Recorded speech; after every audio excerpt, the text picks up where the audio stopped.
നമുക്ക് ഒരു ഷോർട്ട് ഫിലിമിന് വേണ്ടിയിട്ട് സ്ക്രിപ്റ്റ് ആവശ്യമുണ്ടെന്ന് പറഞ്ഞിട്ട് കഴിഞ്ഞ പ്രാവശ്യം ഒരു വീഡിയോ ചെയ്തിട്ടുണ്ടായിരുന്നു. എല്ലാവരും കണ്ടു എന്ന് വിചാരിക്കുന്നു. അപ്പോൾ നമുക്ക് വാട്സപ്പ് ഓൺലി എന്ന് അതിൽ കൃത്യമായിട്ട് പറഞ്ഞിട്ടുണ്ട്. വാട്സപ്പിൽ മാത്രം മെസ്സേജ് അയക്കാൻ പാടുള്ളൂ എന്ന് ഞാൻ പറഞ്ഞിട്ടുണ്ട്. കോൾ ചെയ്യേണ്ടെന്നൊക്കെ പറഞ്ഞിട്ടുണ്ടായിരുന്നു. എങ്കിൽ കൂടി കുറച്ച് ആൾക്കാരൊക്കെ ഇൻസ്റ്റാഗ്രാമിലൊക്കെ മെസ്സേജ് അയച്ചിട്ടുണ്ടായിരുന്നു. പക്ഷേ അൺഫോർച്ചുനേറ്റ്ലി എനിക്ക് അതിനുള്ള സമയമില്ലാത്തതുകൊണ്ട് അതെനിക്ക് നോക്കാൻ പറ്റിയില്ല. ഞാൻ വാട്സപ്പിലുള്ള മെസ്സേജുകൾ മാത്രമേ നോക്കിയുള്ളൂ. അതിൽ നിന്ന് നമുക്ക് ഒരുപാട് സ്ക്രിപ്റ്റുകൾ കിട്ടിയിട്ടുണ്ടായിരുന്നു.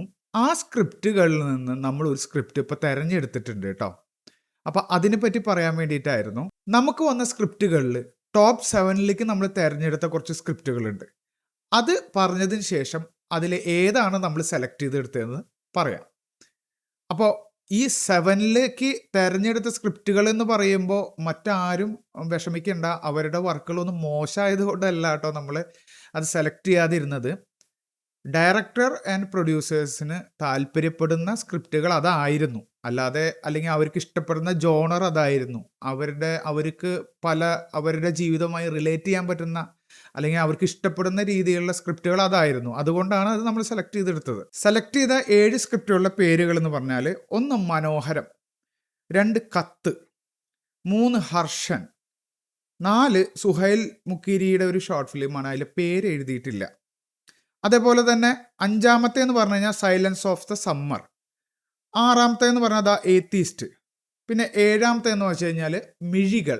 അപ്പോൾ ഇതിൽ നമ്മൾ തിരഞ്ഞെടുത്ത സ്ക്രിപ്റ്റ് എന്ന് പറഞ്ഞു കഴിഞ്ഞാൽ മിഴികൾ എന്ന് പറഞ്ഞിട്ടുള്ള സ്ക്രിപ്റ്റാണ് നമ്മൾ തിരഞ്ഞെടുത്തത്. അപ്പോൾ അത് എഴുതിയ ആളെന്ന് പറഞ്ഞു കഴിഞ്ഞാൽ മനോജ് എസ് പിഷാരടി എന്ന് പറഞ്ഞിട്ടുള്ള റൈറ്ററാണ്.